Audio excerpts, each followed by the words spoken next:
Kempegowda International Airport, Bengaluru, opened in 2023.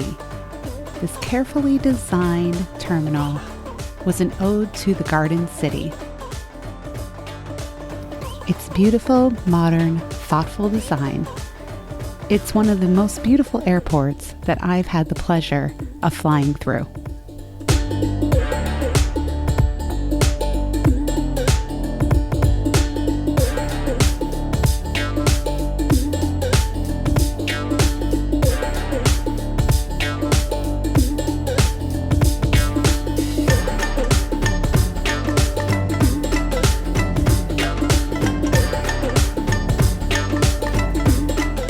Alright, well, we've come to the end of our India trip and we are sitting here at Bengaluru International Airport in the 080 lounge.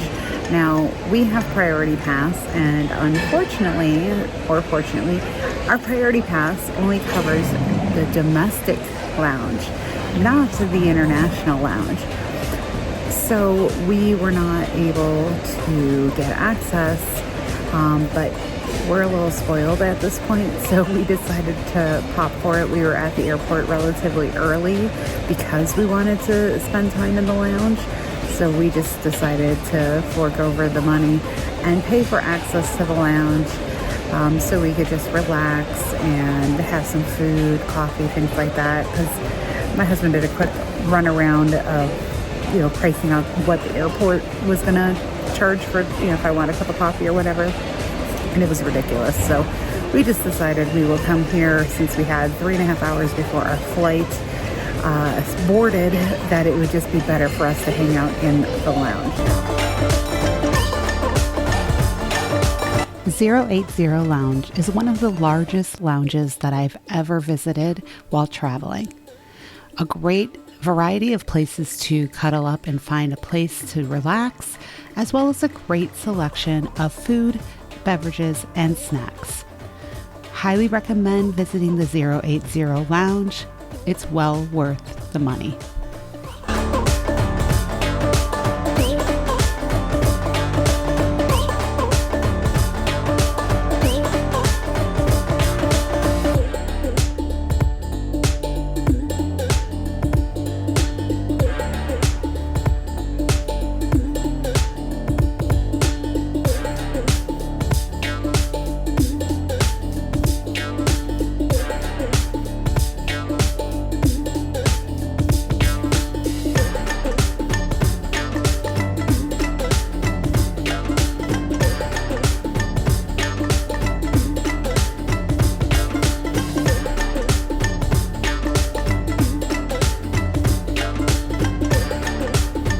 Warn you about something going through Indian security.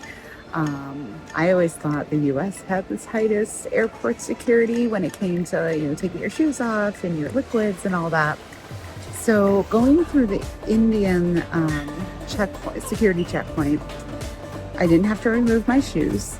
We could have our water bottles full of water, so that was no problem. But then we had to remove all electronics from our hand carry baggage. So we have backpacks. We each had a laptop. So we each removed our laptops, not thinking we needed to remove anything else. But then they had me remove my Apple Watch before going through. And then we sent everything through the scanner. Well, then they pulled us aside. They had us pull out, I had my wireless headphones. They had me pull that out. I had my electric toothbrush. They had me pull that out. I had to pull out my external hard drive. What else did I have to pull out? I basically had to unpack my entire bag. So, my backpack, I had almost everything out of my backpack. Because they kept asking, well, do you have this in there? Yes. I didn't realize they needed all that out of there. So just be aware if you're packing a lot of electronics, like I had my headphones, my external hard drive, my laptop, my Apple Watch. I even had my GoPro accessories. My actual GoPro was in my purse, but so all of those things had to be pulled out. So needless to say, I had to repack my entire backpack. Thankfully, I didn't have a ton of stuff in there other than just mostly electronics in there. But just be aware of that when you're going through Indian security. I've never had to pull so many things out of my bag before. Let's just put it that way. But I mean, they were friendly and everything, and thankfully security was a breeze. It was fast. It wasn't busy.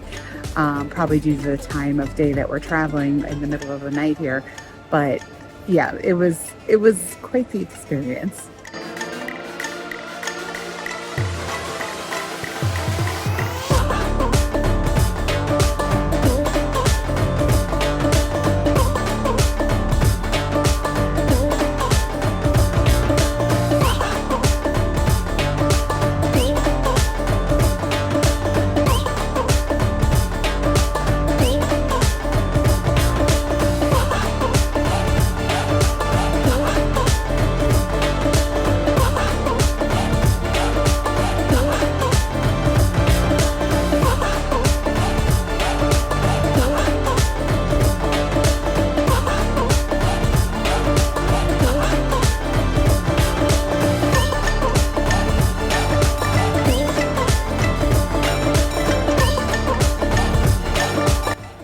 So we are on our final leg. We did our 10-hour flight from Bangalore to Frankfurt and went to the lounge here in Frankfurt. This time we went to the priority lounge, which was okay.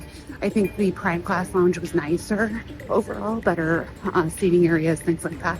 This was okay as well. And then we got all the way down here to Z69. Now, one thing new with going back through security here in Frankfurt today, we did not need to empty our water bottles. We did not need to pull anything out. So something changed probably on January 1st. So hey, that made it a breeze. Unlike Bangalore, where I had to literally unpack my entire backpack.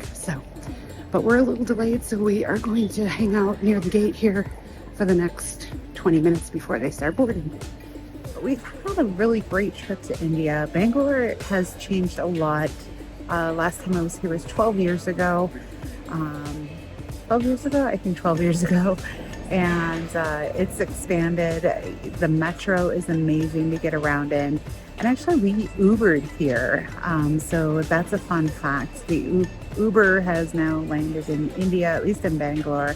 It was very reliable. Ordered the Uber, reserved it in advance for a specific time and pickup. They came to the building and we got it all arranged, and the guy was professional, got us here on time. Yes, it was a great experience. It was very easy. You pay through the app just like you do back in the States. The drivers are vetted, everything, so it was nice and safe and convenient. So something we'll definitely do in the future when we come back to India. But yeah, with everything has changed in India, but so much of it is still the same. So if you want more information on exploring India on your own, definitely hit me up. I'd be happy to set up a consult with you, walk through the planning process, and even help you book your trip. I look forward to working with you in the future and signing off here from Bangalore, India. Where are we going next? Let's go.